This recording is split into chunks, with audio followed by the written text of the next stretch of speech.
बिस्मिल्लाहिर्रहमानिर्रहीम। अस्सलामु अलैकुम अल्लाहुम्मा सल्ली अला आले मोहम्मद सल्लल्लाहु तआला अलैहि वसल्लम। Welcome to straight forward with Talha Jatoi. हम जानते हैं एक तरफ मुल्क में हुकूमत साजी का अमल जारी है, दूसरी तरफ हम देख रहे हैं कि एहतजाज और धांधली के इल्ज़ामात का सिलसिला जारी है। तीसरी तरफ हम देख रहे हैं कि इस्टेब्लिशमेंट के ऊपर एक सोची समझी प्लानिंग के तहत लग ऐसा रहा है कि इल्ज़ामात की बारिश की जा रही है। जिस तरह आपने सुना, मौलाना फजलुर रहमान ऐसा लग रहा है कि PTI की ज़ुबान बोल रहे हैं, और वो मुसलसल गुज़िश्ता रोज़ भी उन्होंने ये कहा था कि अगर इस्टेब्लिशमेंट ये समझती है कि इलेक्शन ठीक हुए हैं तो 9 मई का फ़ौज का बयानिया दफन हो गया। आज फिर उन्होंने ये दोबारा रिपीट किया है बयानिया। आज फिर उन्होंने जनरल बाजवा, जनरल फैज़ का नाम लिया है कि इमरान खान की हुकूमत उन्होंने बनाई, गिराई भी उन्होंने, अदम एतमाद की तहरीक भी उन्होंने चलाई। लेकिन बहुत सारी बातें ऐसी हो रही हैं जिसके ऊपर आज हमने देखा कि MQM ने भी इशारा दिया, जो मैंने आपको प्रोग्राम के आगाज़ में सुनवाया, कि अगर इसी तरह के इल्ज़ामात जारी रहे, अगर इस्टेब्लिशमेंट आ गई इन इल्ज़ामात का जवाब देने के लिए, सब की छुट्टी हो जाएगी, सब घर चले जाएंगे।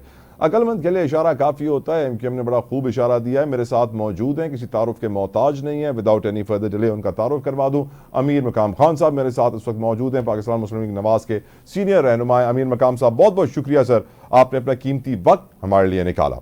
सर, पहला सवाल मैं आपसे पूछना चाहूँगा, ये जो मौलाना फजलुर रहमान साहब एकदम से PTI की जुबान बोलने लगे हैं और हम देख रहे हैं मुसलसल इस्टेब्लिशमेंट पर तनकीद कर रहे हैं, आपको क्या लगता है सर, क्यों कर रहे हैं?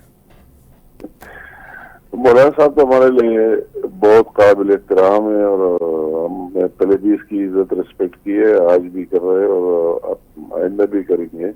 उसका एक अपना पॉइंट ऑफ व्यू है, जो भी हो गए मैं उस पर बात नहीं करना चाहता, मगर अभी जो माहौल बन रहा है और हर जगह से, तो इसका रिजल्ट क्या निकलेगा हमें सोच है कि हमें आगे देखना है नतीजा क्या निकलेगा, रिजल्ट क्या निकलेगा और क्या होने जा रहा है। तो इसी पर मुझे बीइंग पाकिस्तानी हर एक को सोचना है कि इसी में अगर हर एक नारे लगा रहा है जिसने जीता है जिस जगह से। फॉर एग्जांपल मैं अपने आप से शुरू करता हूँ। मैंने 2 सीटों से इलेक्शन लड़ा, एक सवात से, एक शांगला से।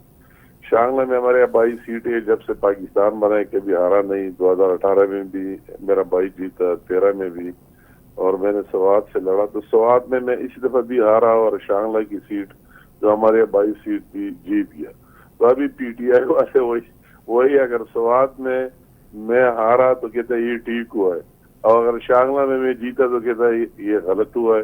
तो ये इसी तरह चीजें मुझे समझ नहीं आ रहा है। अभी तो जो कुछ हो गया, इलेक्शन हुआ देखने में, और इसमें कई चीजें सामने भी आए कि ये हुआ है, वो हुआ है, जो भी हुआ है, मगर अगर हम सारे इस चीज में पड़ जाए तो नतीजा क्या निकलेगा, रिजल्ट क्या निकलेगा। अभी जो इंतखाबात हुए तो हमें इस सिस्टम के अंदर रहते हुए आगे देखना है। मुल्क जिन बहरानों का सामना है, माशी दूसरे, और हम इसी में पड़े गए यार, कोई अच्छा हमें हो गया है तो हमें क्या, चलो ये ठीक है, हमें मिल गया, और जिस जगह हम हार गए तो सारे इल्जाम किसी और जगह लगा रहे। तो मेरे ख्याल में ये मुल्क और कौम के लिए और पाकिस्तान के लिए कोई बेहतर नताइज अब आगे सामने नहीं होंगे। तो ये लेकिन सर सवाल तो ये है ना, क्या जमहूरियत बचेगी? आप समझते हैं कि मैंने अपनी बात भी कर दी, मेरे सीट का आप किससे पूछ लिया सवात का, कि हर एक बंदा बोल रहा था जिससे आप पूछ लिया कि मैं जीत रहा हूँ, मैं हार गया, तो अभी मैं क्या करूँ, किसके पीछे जाओ कि हार गया, जो भी हो गया हो गया।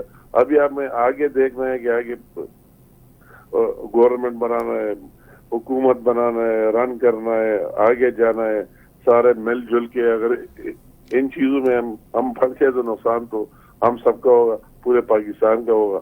तो मेरे ख्याल में अभी इन नताइज को जो भी आ गए तो इसमें रहते हुए, ये नहीं है कि जिस जगह से हम हारे तो वही हमारे साथ धांधली हुई है, जिस जगह से हम जीते तो वो अच्छा हुआ है।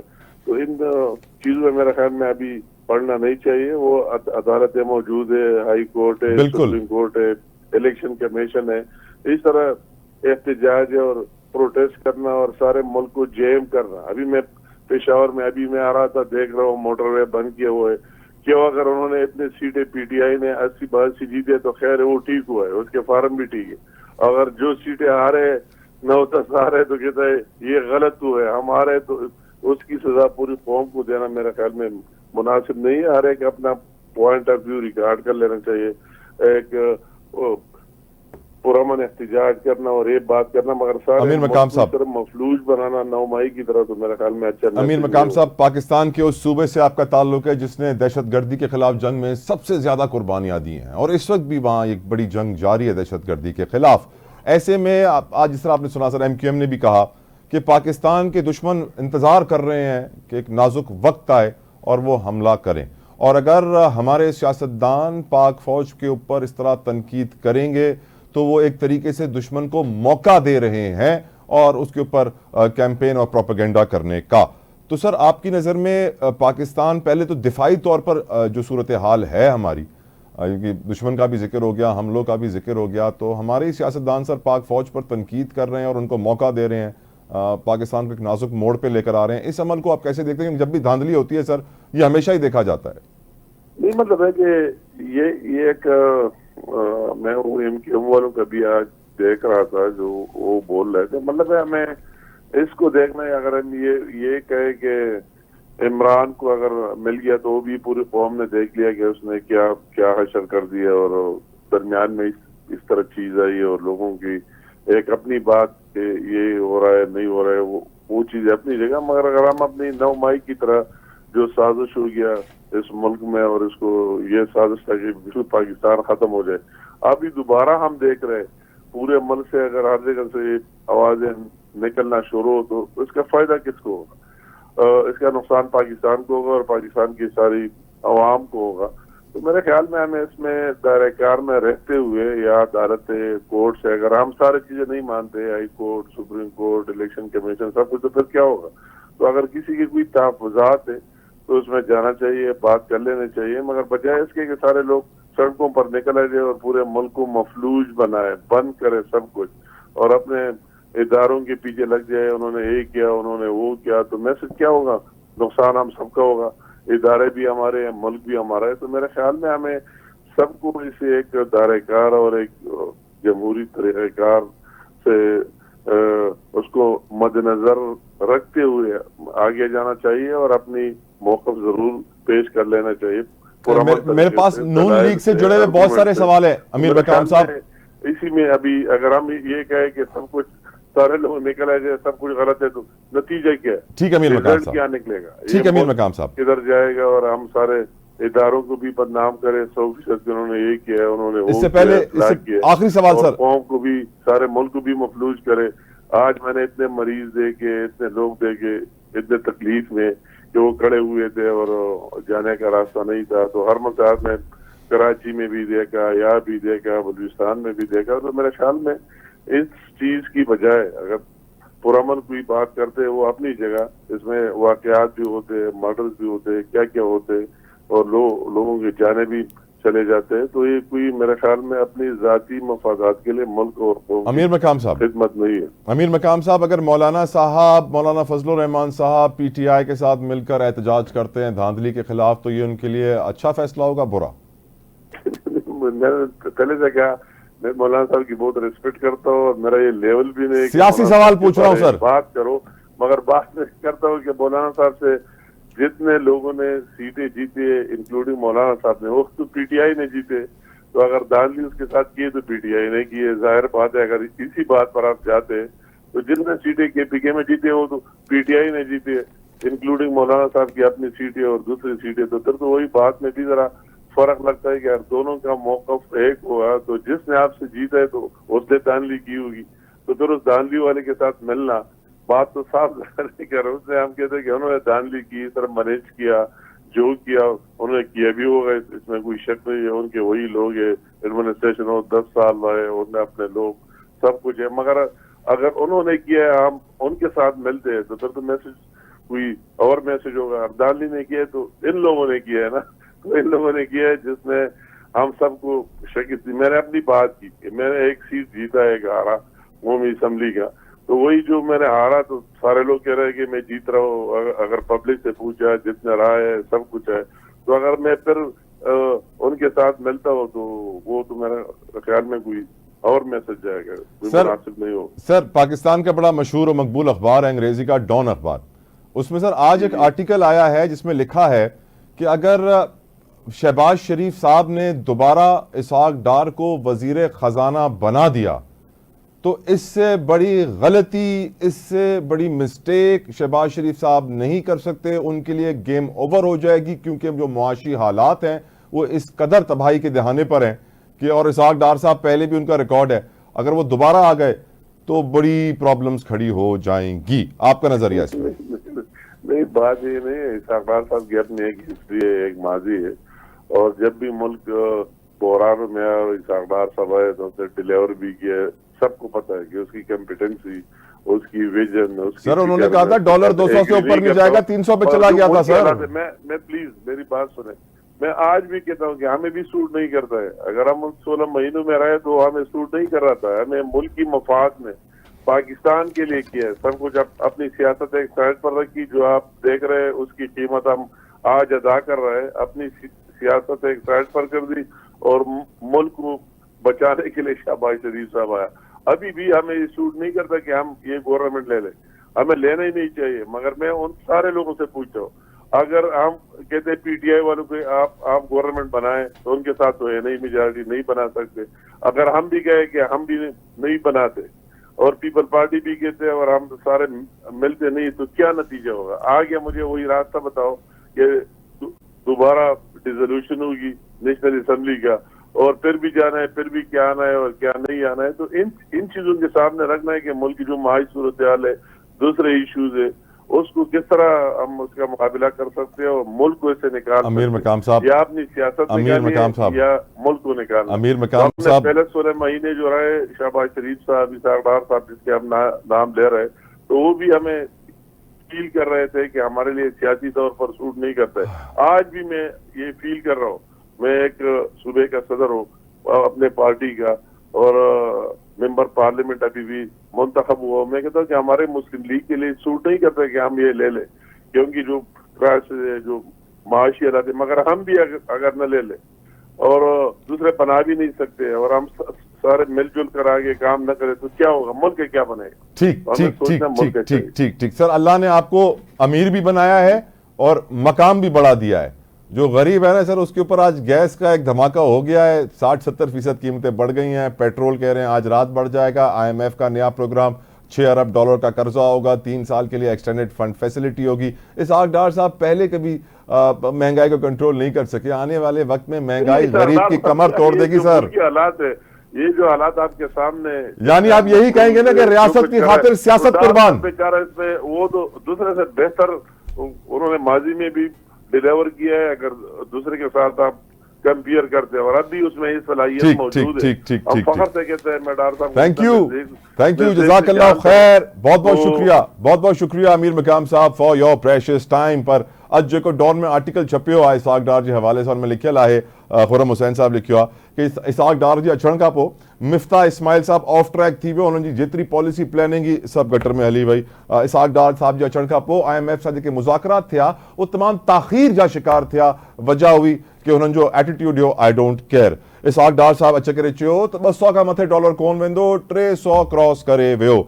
इसहाक डार जे अचण खां पोइ IMF जॾहिं तव्हांखे 9 महीननि जो कर्ज़ो ॾिनो त सऊदी अरब ऐं मुतहदा अरब अमारात खां गारंटियूं घुरियूं कि तव्हां त पैसा ॾींदा न, ईअं त न आहे कि असां कर्ज़ो ॾेई छॾियूं ऐं तव्हां मुकरी वञो। त यकीनन इहे उहे शयूं आहिनि जेके हिकिड़े अलार्मिंग आहिनि ऐं सोचण जी ज़रूरत आहे कि हाणे वरी इसहाक डार साहब अगरि ईंदो त कहिड़ो कमाल करे वठंदो।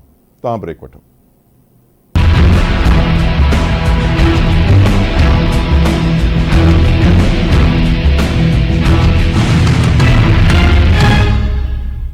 Welcome back to straight forward. यकीनन MQM पाकिस्तान जी प्रेस कॉन्फ्रेंस इलाही इंपॉर्टेंट ही। वजह इहा आहे कि उन प्रेस कॉन्फ्रेंस में ॿुधायो वियो आहे कि जेको सियासतदान रवैयो इख्तियार कनि पिया हो मुल्क लाइ नुक़सानदेह हूंदो ऐं हुन सां जमहूरियत जो ख़ात्मो थी वेंदो, डेमोक्रेसी ख़तम थी वेंदी। ऐं डेमोक्रेसी ख़तम थियण जो मतिलबु हूंदो आहे डिक्टेटरशिप, यकीनन martial law, military coup. Discussion करण लाइ मुझसे मौजूद आए MQM पाकिस्तान के सीनियर रहनुमा साजिद अहमद साहब। साजिद साहब बहुत बहुत शुक्रिया सर आपके कीमती वक्त के लिए। साजिद साहब, मेरे ऑन एयर मेरे शो में बहुत दफ़ा महमूद मौलवी साहब इलेक्शन कैंपेन के दौरान ये कहते रहे थे कि अगर सियासतदान इलेक्शन के बाद एक दूसरे से गुत्थम गुत्था हो गए और लड़ने लगे तो मार्शल लॉ आएगा, मिलिट्री कू आएगा, तीसरी कुवत इस्टेब्लिशमेंट यानी पाक फौज के पास कोई और रास्ता नहीं बचेगा सिवाय इसके कि ये जमहूरियत का खेल फिलहाल रैप अप करे। सर, आपकी नज़र में वही आज MQM ने भी कह दिया है। मैं समझता हूं कि अगर जिस तरह खालिद मकबूल सिद्दीकी साहब ने कहा आखिर में कि अगर वो इस्टेब्लिशमेंट जवाब देने आ गई इल्जामात का तो सबकी छुट्टी हो जाएगी, तो वाज़े उन्होंने भी यही बात कही है। Sir, would you agree? अस्सलाम वालेकुम। वालेकुम अस्सलाम। देखिए, जब जब मुल्क के अंदर अनारकी, अफरा तफरी, सियासी इख्तलाफात आपस में बढ़े हैं और आगे की तरफ गए हैं, तो यकीनन मुल्क के अंदर तीसरी कुव्वत आ जाती है हमेशा से ना। साहिब साहब एक सेकंड मैं सिर्फ वेलकम करना चाह रहा हूं। अहमद उवैस साहब ने हमें ज्वाइन कर लिया है फ्रॉम PTI। अहमद साहब, thank you so very much for your precious time. Sajid साहब, प्लीज कंटिन्यू। अच्छा, जब मुल्क के अंदर अफरा तफरी, इंतशार, अनारकी होती है और सियासी जमातें आपस में गुत्था मुत्था होती हैं, तो यकीनन तीसरी कुव्वत पाकिस्तान के अंदर इन हो जाती है। और जो कि पाकिस्तान की 30 साल तारीख में, जो कि 30 साल डिक्टेटरशिप रही है पाकिस्तान के अंदर, और तकरीबन 30 से 35 साल ही 35-36 साल जमहूरी हुकूमत रही है। अच्छा, वो अलग बात है कि जो जमहूरी कुव्वतें हैं, जो जमहूरी वज़ीर आज़म जितने भी पाकिस्तान के अंदर आए, वो अपना टर्न पूरा नहीं कर सके और वक्त से पहले ही वो फारिग उनको होना पड़ा। अच्छा, जो उनकी फरागत की वजह भी यही बनी कि आपस में सियासी जमातों का कोऑर्डिनेशन ना होना, अपने ज़ाती मफादात, प्रायोरिटी ये देना कि वज़ीर आज़म मैं बनूँ, तुम बनो। लेकिन मुल्क के तमाम मामलात को बाला ताक रख कर आपस के जब भी गुरूही इख्तलाफात, मामलात ख़राब हुए, तो यकीनन ये तारीख़ रही है कि पाकिस्तान में तीसरी कुव्वत इन हो गई है। अब इस वक्त जो, क्योंकि पाकिस्तान में एक तो इलेक्शन डिले हुए हैं और अगर इलेक्शन हो गए तो अब दूसरी चीज़ें, कुछ दिन अफरा तफरी, मुझे ऐसा लग रहा है देखकर माहौल को कि कुछ दिन ये अफरा तफरी रहेगी। लोग मुख्तलिफ ट्रिब्यूनल्स के पास जाएंगे, इलेक्शन कमीशन ऑफ पाकिस्तान के, और जो अफरा तफरी मौलाना फजलुर रहमान पैदा कर रहे हैं साजिद साहब। अच्छा, मैं समझता हूँ कि मौलाना फजलुर रहमान का शायद फ़ायदा ज़्यादा नहीं हुआ है और इस वजह से अगर उनका फ़ायदा हो जाता, वो जीत जाते 8-10 सीटें, तो मेरे ख्याल में ये पोजीशन उनकी ना होती। और क्योंकि मौलाना फजलुर रहमान का जो डेरा गाजी खान एरिया है, KPK से वाबस्ता है वो एरिया, और बल्कि KPK के अंदर है डेरा गाजी खान। अच्छा, वहाँ की पॉलिटिक्स अलग है क्योंकि वो सूबा पाकिस्तान तहरीक इंसाफ के साथ है, तो उनका जो सियासी मुस्तकबिल, मैं समझता हूँ कि मौलाना फजलुर रहमान साहब अपना सियासी मुस्तकबिल अब देखकर थोड़ा सा परेशान हो रहे हैं, इसलिए वो ये सोच रहे हैं कि शायद अब हमें PTI के साथ साहिब साहब अगर उनको सदारती कुर्सी मिल जाए तो वो बिल्कुल सही हो जाएंगे मेरे ख्याल से। मेरे ख्याल में ये भी देखिए, इस वक्त जो मैं देख रहा हूँ ना कि एक तरफ पाकिस्तान पीपल्स पार्टी, नून लीग सब आपस में मिल भी रहे हैं और दूसरी तरफ एक सियासी स्टेटमेंट भी आपस में दे रहे हैं और एक दूसरे के लिए हमदर्दियाँ भी जता रहे हैं। अभी इलेक्शन मुहिम के दौरान हमने देखा कि पाकिस्तान पीपल्स पार्टी के सरबराह बिलावल भुट्टो जरदारी ये कहते हुए चले आए हैं कि भाई पाकिस्तान तहरीक इंसाफ को भी स्पेस मिलना चाहिए, लेकिन सिंध के अंदर पाकिस्तान तहरीक इंसाफ के तमाम रहनुमाओं को गिरफ्तार किया जा रहा था, सही ना, उनके कारकुनों को पकड़ा जा रहा था। तो सिंध में तो पाकिस्तान पीपल्स पार्टी की हुकूमत रह चुकी है ना। अच्छा, जो केयर टेकर सिस्टम यहाँ बैठा हुआ है पूरा का पूरा, वो सब पाकिस्तान पीपल्स पार्टी के हिमायत याफ्ता केयर टेकर सिस्टम है। तो पाकिस्तान पीपल्स पार्टी को चाहिए था कि उस वक्त रोडों पर निकलते और कहते कि भाई ठीक है, आप ये गिरफ्तारियां रोकें, हम पाकिस्तान तहरीक इंसाफ के साथ हैं। लेकिन ये सब ज़बानी कलामी बातें थी और ज़बानी कलामी बातों का बुनियादी मकसद ये था कि जनूबी पंजाब के अंदर थोड़ी सी फेवर मिल जाए। बिलावल भुट्टो साहब को लाहौर से इलेक्शन कंटेस्ट कर रहे थे, उनका वहाँ फ़ायदा हो जाए। जब एक बात फेवर में करेंगे, यकीनन फेवर के लोग अलग होंगे और पाकिस्तान तहरीक इंसाफ और अपना पीपल्स पार्टी के जो लोग हैं वो आपस में मिलके बिलावल साहब को मुंतखब कर देंगे। थोड़ी पॉलिटिक्स थी और कुछ भी इसके अलावा सिंसियरिटी कहीं भी नहीं थी, सिर्फ पॉलिटिक्स थी, सिर्फ पॉलिटिक्स ही। अहमद उवैस साहब, आपको सर बहुत बहुत मुबारक हो। अहमद उवैस साहब, आप हमें सुन सकते हैं? जी जी, सुन रहा हूँ मैं सर। मैं आपको मुबारकबाद देना चाहता हूं सर। बहुत मेहरबानी, बहुत शुक्रिया। पूछ नहीं किस बात की सर? हाँ जी, पूछ नहीं रहे आप किस बात की? जी जी, बताइए सर। बात यह है कि अभी आपका वफ्द मौलाना फजलुर रहमान साहब से मिलने पहुंचा नहीं था, अभी पहुंचा है थोड़ी देर पहले। उससे पहले ही मौलाना फजलुर रहमान PTI की बोली बोलना शुरू हो गए सर। कैसे किया आपने सर? ये मुझे बताया तो सही, क्या क्या कौन से किधर सिंगी थी सर? देखिए, ये मैं आपको बताऊं कि इस मुल्क में जो कुछ खेल खेला गया है, बहुत चीजें खुलेंगी, सामने आएंगी और वो सारे किरदार अभी जैसे कह रहे थे ना कि ये मकबूल साहब कह रहे थे MQM के कि जी वो ये साजिद साहब। उन्होंने मुंह खोल दिया तो मकबूल साहब, खालिद मकबूल सिद्दीकी ने बोला था, जी जी, उन्होंने एस्टैब्लिशमेंट जवाब देने आ गई तो सियासतदान छुट्टी पे चले जाएंगे। हाँ, तो मेरा ख्याल है कि वो जरूर ऐसा हो, वो मुंह खोलें और जो जो उसके अंदर मुलविस हैं वो जरूर उनकी छुट्टी हो। सर वो तो कह रहे हैं मार्शल लॉ आ जाएगा, फिर कहां मुंह खोलेंगे सर, सबके मुंह बंद हो जाएंगे। जिनके मुंह खोलेंगे वो उनकी भी छुट्टी होगी, ऐसे थोड़ी होगा ये सब मसला। ये गन सब तरफ से निकलेगा तो तभी ये मुल्क जो है साफ शफाफ तरीके से आगे सर ये पहले भी तो आए थे जवाब देने के लिए सर, 10-10 साल लेकर गए हैं, कुछ फायदा नहीं हुआ। और ये सिलसिले जो है ये देखे ना, ये कब तक हम आर्टिफिशियल एक सिचुएशन क्रिएट करके और किसी को विक्टिमाइज करेंगे, किसी को बुरा कहेंगे, किसी को अच्छा कहेंगे। ये हमें इससे बाहर निकलना होगा। तो देखें दुनिया के ममालिक कहाँ से कहाँ पहुंच रहे हैं और हमारा हमसाया मुल्क इंडिया जो है वो कितनी तेजी तरक्की कर रहा है। इसमें कोई इकोनॉमी देखें उनकी, और हम क्या कर रहे हैं। इंडिया ना जाए, अहमद साहब वापस पाकिस्तान है। मुस्तफा कमाल साहब ने बड़ी कमाल बात बोली आपके लिए sir.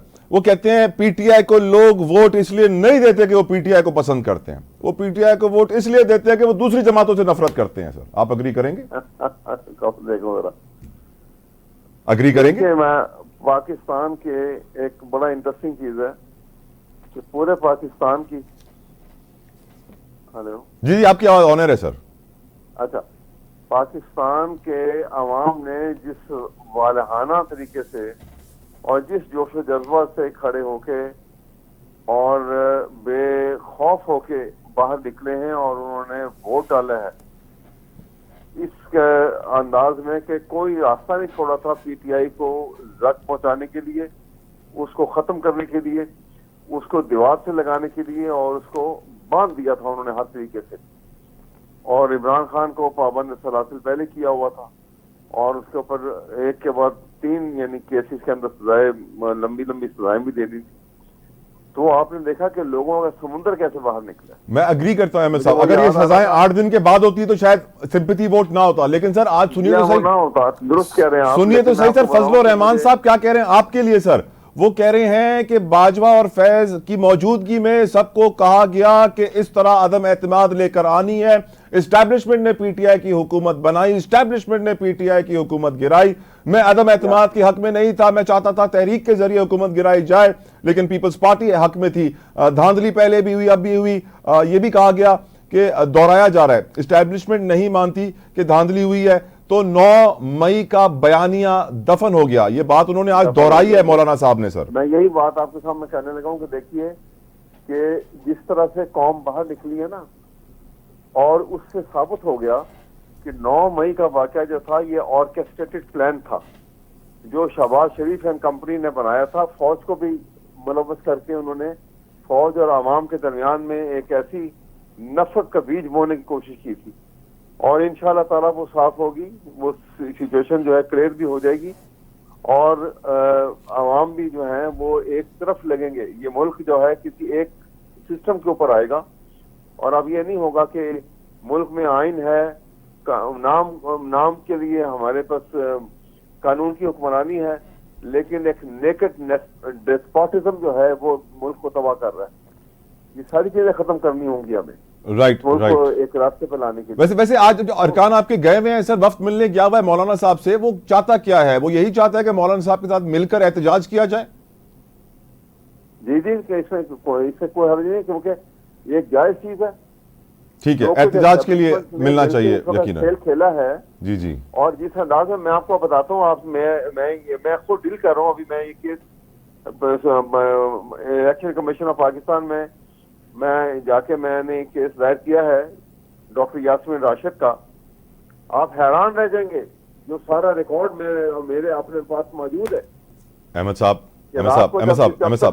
With all due respect sir, हम 2008 से ना सर चौथी बार हैरान हो रहे हैं सर।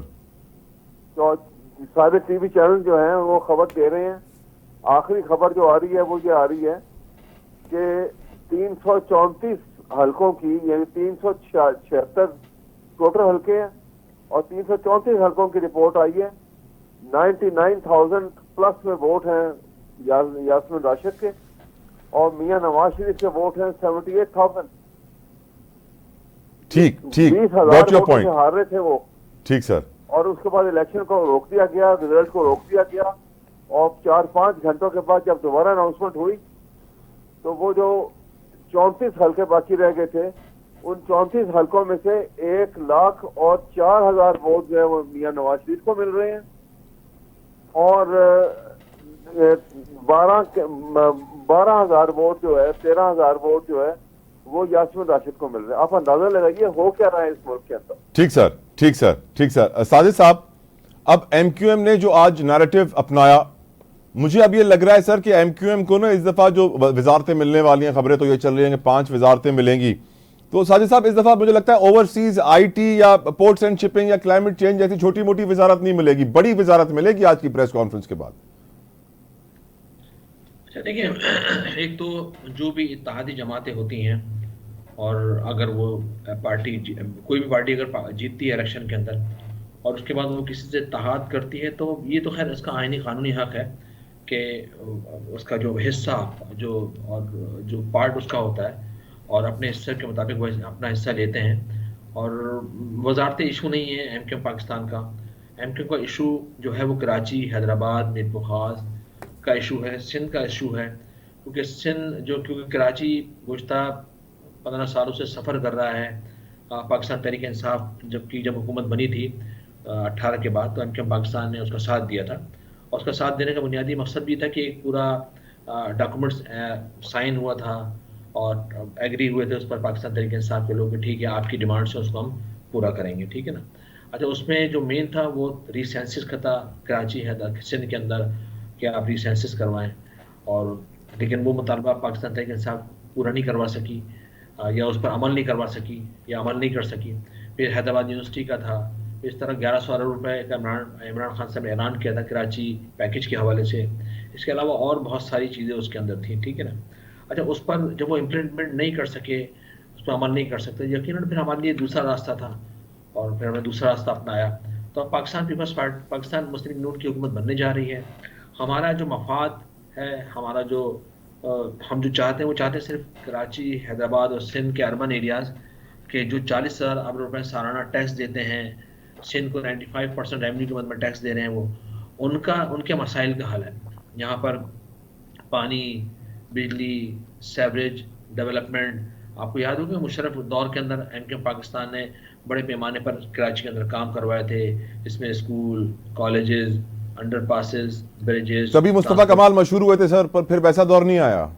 जी हाँ, उस दौर के अंदर वो मुकम्मल फंडिंग हुई, और जो फंडिंग हुई वो भी लोकल गवर्नमेंट सिस्टम को हुई। तो लोकल गवर्नमेंट सिस्टम बेस है, और हम चाहते हैं कि पाकिस्तान तरीके से हम एक बिल लेके आएंगे, जो भी इलेक्शन से पहले हमारी मुस्लिम नून से ही बात हुई थी, और हमने कहा था कि देखें आईनी तरमीम कुछ मजीद अमेंडमेंट की जाए इसके अंदर, आइन के अंदर, और जो मेयर के इख्तियारात को वाजे किया जाए। साहिब साहब मेरे सवाल पे आए अब। जी, कौन सी वजारतें मिलने वाली है? सुना है बड़ी वजारतें मिलेंगी, दाखिला, खारजा। वजारतें अगर मिलती है तो कोई इशू नहीं, वो हक भी हमारा है कि हम उनका साथ दे रहे हैं। लेकिन पिछली बार भी तो फैसल सब्जवारी मिनिस्टर बने थे सर, पोर्ट्स एंड शिपिंग के कुछ खास डिलीवर तो नहीं कर पाए सर वो भी। नहीं, क्या बात डिलीवर हुआ है वहाँ पर। देखें, एक वजारत की अपनी डोमेन होती है। 28वीं तरमीम के बाद वो वजारतें जो वफाकी वो महदूद होकर रह गई, ठीक है ना। उनके डिपार्टमेंट मखसूस डिपार्टमेंट हैं और वो उस डोमेन के अंदर रह काम करते हैं।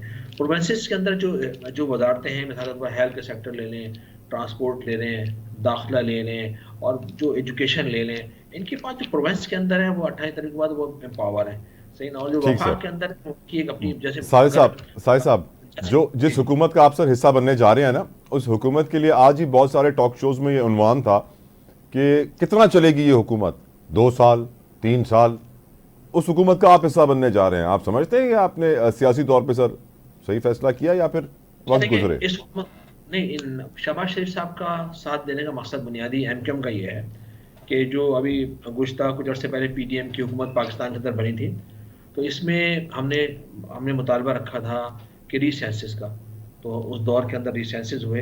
फिर हमने बताया कि जो रीसेंसिस हो रहे हैं उसके अंदर भी बहुत ज़्यादा गड़बड़ की गई है। तो एक स्पेशल टीम वफाक से इधर आई, उसने चेक किया और चेक करने के बाद उनको अंदाज़ा हो गया कि यहाँ ज़्यादती इन लोगों के साथ हो रही है, नाइंसाफ़ी हो रही है। तो उन्होंने बाकायदा तौर पर मज़ीद उसको फेयर करवाया, ट्रांसपेरेंट तरीके से सेंसेस हुए। तो उसमें एमक्यूएम पाकिस्तान तकरीबन 73-74 लाख की आबादी बढ़ाने में कामयाब हो गई। उसके बाद उसका हमें फ़ायदा ये हुआ कि जो कराचीज़ की जो यूसीज़ हैं उसमें 70-75 यूसीज़ का इजाफा हो गया। इस तरह हैदराबाद में भी फ़ायदा हमें हुआ।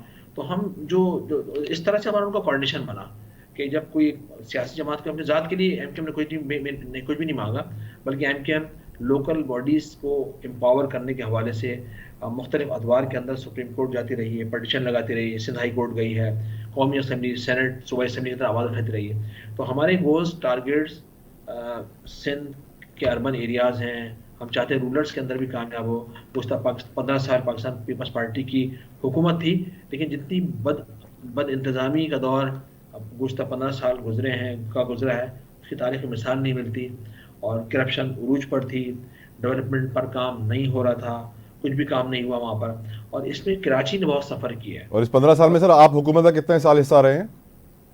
यकीनन वक्तन फ़क्तन रहे, गए, आउट इन हुए, आउट हो गए। राइट आउट सर, होने का बुनियादी मकसद भी होता था कि यकीनन जो एमक्यूएम मुतालबात थे जब पूरे नहीं होते तो एमक्यूएम बाहर आ जाती थी। राइट सर, मुस्तकबिल में राइट सर, देखेंगे राइट सर। वही यकीनन मुल्क के वसीतर मफाद में रियासत की खातिर सियासत कुर्बान करना, ये जुमले से तकरीबन हर पाकिस्तानी को रट गए। अहमद साहब, कितने साल चलेगी ये हुकूमत? ये सवाल इसलिए भी उठ रहा है सर क्योंकि आज भी डॉन अखबार का आर्टिकल है कि इसहाक डार साहब अगर दोबारा वजीर खजाना बन गए तो शहबाज शरीफ की सबसे बड़ी गलती होगी, क्योंकि IMF इंतजार कर रहा है। IMF के साथ उनका रिकॉर्ड अभी रिसेंटली इतना कुछ खास रहा नहीं था। 200 रुपए से ऊपर डॉलर नहीं जाने का कहा था, डॉलर 300 को चला गया था। और भी बहुत सारी इश्यूज थे जो इसहाक डार साहब के दौर में रहे थे, दोबारा वो आ गए तो मुश्किलात होंगी। इसीलिए मुआशी मुश्किलात को देखते हुए लोग ये सवाल उठा रहे हैं, हुकूमत कितना चलेगी? आपको क्या लगता है Ahmad Sahab? Ahmed Sahab, are you on the line with अस?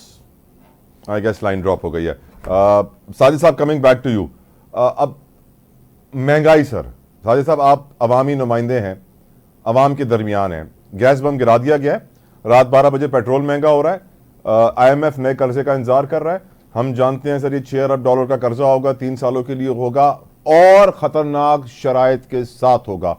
इसमें निचकारी भी होगी, इसमें पावर सेक्टर के सोल्यूशन भी होंगे, इसमें मुल्क के खसारे खत्म करने होंगे, अखराजात कम करने होंगे, टैक्स नेट बढ़ाना होगा, और जो हम अब 76 सालों में नहीं कर पाए। तो क्या होगा मुस्तकबिल माशी तौर पे और उसके असरात सियासी तौर पे? साजिद साहब। अच्छा देखिए, एक तो पाकिस्तान बनने के कुछ अरसे बाद ही पाकिस्तान को तलबी जाना पड़ा है IMF के पास, और उन्हीं से हमेशा इमदाद पाकिस्तान को मिलती रही है। करेक्ट। मुशर्रफ दौर एक बहुत गोल्डन दौर था कि जिसमें तकरीबन कर्जे चुका दिए गए थे और मुल्क बहुत तेज़ी के साथ आगे बढ़ रहा था। अच्छा, जब मुशर्रफ दौर के बाद जाने के बाद जब पाकिस्तान पीपल्स पार्टी की गवर्नमेंट आई तो ज़बू हाली का दौर उसके बाद शुरू हो गया। उस वक्त से लेकर फिर नून लीग आई, फिर PTI की हुकूमत आई, उस वक्त से लेकर आज तक मुल्क ज़बू हाली का शिकार है और बहुत ज़्यादा क्रैशेस में ICU के अंदर पहुंच चुका है ना इस वक्त पाकिस्तान। अच्छा, इसमें इस वक्त जो बहुत ज़्यादा अहम चीज़ वो ये है कि जो तमाम पॉलिटिकल पार्टीज़ हैं उनका यूनाइट होना किसी एक एजेंडे पर से ना, किसी एक इशूज़ पर होना बहुत ज़रूरी है। वो इसलिए कि अगर किसी एक इशूज़ पर सब इकट्ठे नहीं हुए तो और आपस में लड़ते झगड़ते रहे तो मेरे ख्याल में 1 पॉइंट एजेंडा होना चाहिए, और वो एजेंडा है मुल्क की मईशत का। ठीक है ना, कि इसको किस तरह सुधारना है, इस एक इशू पर हमें सियासत नहीं करनी, हमें आगे बढ़ना है। और देखिए जो सूरत हाल इस वक्त मुल्क की है उसमें यकीनन जो IMF का अपर हैंड है, ठीक है ना, वो इस वक्त विन विन पोजीशन में है। वो इसलिए कि हम ज़रूरतमंद है, हम हाथ फैलाने वाले हैं, वो देने वाला है हमें। तो अब उसको जब वो कर्जे दे रहे हैं तो उसको कर्जे भी लेने और सूद के साथ वो कर्जे वापस लेगा, जो रूल्स रेगुलेशन उसको कहते हैं। तो वो तो फिर सख्त से सख्त शराइत लागू करेगा। कोई वो हमारा उससे IMF से पाकिस्तान रिश्तेदारी नहीं है कि उसको माफ़ कर दें। तो जो कर्जे लेंगे उसको अदा तो करना है और विद सूद के साथ उसको करना है। तो यकीनन एक बहुत क्रिटिकल पोजीशन है, बहुत अजीब सूरत है। अभी आप बता रहे हैं कि गैस की कीमतों में इजाफा, पेट्रोलियम प्राइस में इजाफा, तो एक बहुत बड़ा भूचाल आ जाएगा कुछ अरसे में मुल्क के अंदर, मैं समझता हूँ। अल्लाह रहम करे, अल्लाह रहम करे। बहुत बहुत शुक्रिया साजिद अहमद साहब आपके कीमती वक्त के लिए। जिस तरह आपके आखिरी अल्फाज थे, आखिरी वर्ड्स या साजिद साहब था कि मुल्क में वो भूचाल अची वेंदो, यकीनन जेकी महंगाई जी सूरत हाल आ असांखे अचण वारे 5 सालनि में 25 अरब डॉलर्स कर्ज़नि जी अदायगी करणी आहे हर साल। ऐं इहे कर्ज़नि जी अदायगी करण लाइ असांखे अञा वधीक कर्ज़ा वठणा पवंदा, यानी हिकिड़े कर्ज़ खे लाहिण लाइ ॿियो कर्ज़ था असां खणूं। ऐं ॿियो महांगाई, असांजे मुल्क में 208 अहिड़ा स्टेट ओन एंटरप्राइज़िस सरकारी इदारा आहिनि जेके ख़सारनि में। नेशनल हाईवे अथॉरिटी जहिड़ो वॾो इदारो 80 अरब रुपए ख़सारो, PIA, स्टील मिल, लाइन लॻी पई आहे। पावर सेक्टर में सर्कुलर डेट जेको आहे उहो 3000 अरब जे क़रीब आहे। गैस सेक्टर में जेको सर्कुलर डेट 2000 अरब जे क़रीब आहे। त टोटल पावर सेक्टर जो सर्कुलर डेट 5000 अरब जे क़रीब आहे। ये कर्ज़ा किथां लहंदा, ये पेमेंट्स किथां थींदियूं, ये चोरी किथां ख़तमु थींदी, कीअं पाकिस्तानी माण्हू टैक्स ॾियण जा आदी थींदा। यकीनन इहे उहे चैलेंजिस आहिनि जेके सदाईं रहंदा, कॾहिं असांजे लाइ इहे प्रॉब्लम ख़तमु थियण वारा न आहिनि। हिन करे मूंखे लॻे थो कि अचण वारो मुआशी वक़्तु हिन नई हुकूमत लाइ सभिनीनि खां वॾो चैलेंज हूंदो, जंहिंजे करे पाकिस्तानियुनि खे, तव्हांखे, मूंखे मुश्किलात जो सामनो करणो पवंदो। अलाह साईं असांजी मुश्किलात घटि करे मूंखे जवाबु ॾियो। टिल नेक्स्ट टाइम, अल्लाह हाफ़िज़।